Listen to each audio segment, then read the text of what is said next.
हर्षद मेहता, जिसका पूरा नाम हर्षद शांतिलाल मेहता था, अपने समय में शेयर मार्केट का बेताज बादशाह था। 29 जुलाई 1954 को पनेल मोती, राजकोट, गुजरात में हर्षद मेहता का जन्म एक छोटे से बिजनेसमैन परिवार में हुआ। हर्षद मेहता का बचपन मुंबई के कांदीवली में गुजरा। उसके बाद उनका परिवार रायपुर के मौधापारा गुरु नानक चौक में आके बस गया। रायपुर के होली क्रॉस बैरौन बाजार सेकेंडरी स्कूल से उन्होंने स्कूली पढ़ाई पूरी की। 12वीं पास करने के बाद हर्षद मेहता ने मुंबई के लाजपत राय कॉलेज से बीकॉम की पढ़ाई की। फिर अगले 8 साल तक छोटी छोटी नौकरियां की।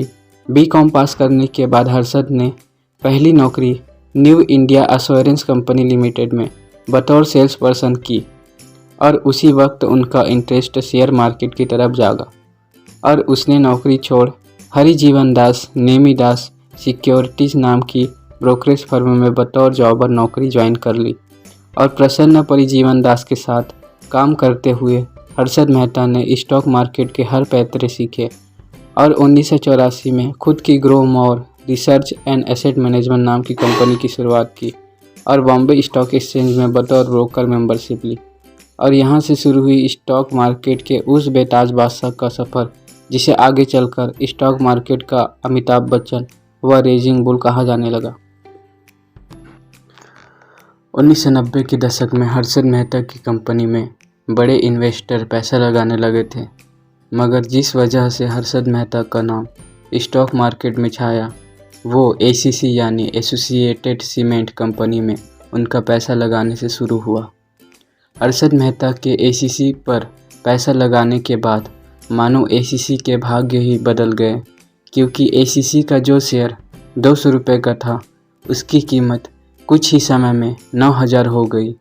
1990 तक आते आते हर्षद मेहता का नाम हर बड़े अखबार मैगजीन के कवर पेज पर आए दिन आने लगे।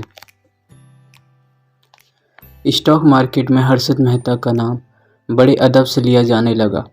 हर्षद मेहता के 15,500 स्क्वायर फीट के सी फेसिंग पेंट हाउस से लेकर उनकी महंगी गाड़ियों के शौक, तब सबने उन्हें एक सेलिब्रिटी बना दिया था।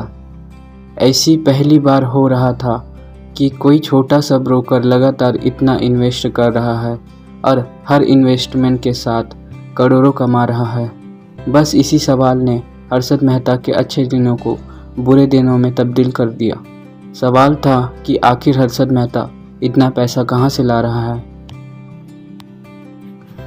1992 में हर्षद मेहता के इस राज से टाइम्स ऑफ इंडिया की पत्रकार सुचेता दलाल ने इस राज का पर्दाफाश किया। सुचेता दलाल ने बताया कि हर्षद मेहता के बैंक से एक 15 दिन का लोन लेता था और उसे स्टॉक मार्केट में लगा देता था। साथ ही 15 दिन के भीतर वो बैंक को मुनाफे के साथ पैसा लौटा देता था।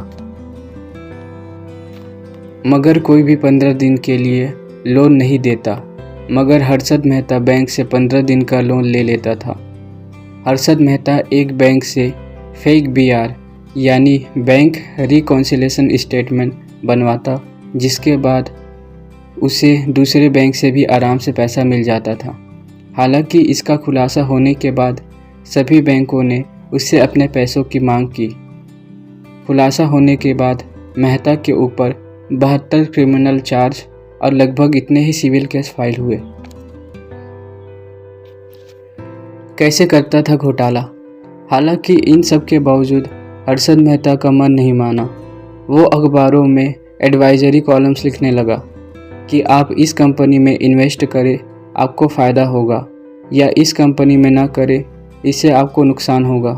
बाद में पता चला कि मेहता सिर्फ उस कंपनी में पैसा लगाने की एडवाइस देता था जिसमें उसका खुद का पैसा लगा हुआ है। प्रधानमंत्री नरसिम्हा राव पर लगाया घोटाले का आरोप। हर्षद मेहता ने 1993 में पूर्व प्रधानमंत्री और उस वक्त के कांग्रेस अध्यक्ष पीवी नरसिम्हा राव पर केस से बचने के लिए 1 करोड़ घूस लेने का आरोप लगाया था। हालांकि पर्याप्त सबूत न होने के कारण सरकार द्वारा इसे सिरे से खारिज कर दिया गया था।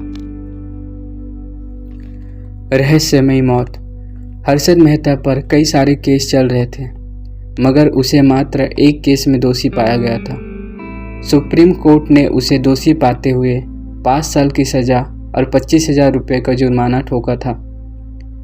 मेहता थाने जेल में बंद था। 31 दिसंबर 2001 को देर रात उसे छाती में दर्द की शिकायत हुई और नए साल के आते उन्होंने दुनिया को अलविदा कह दिया।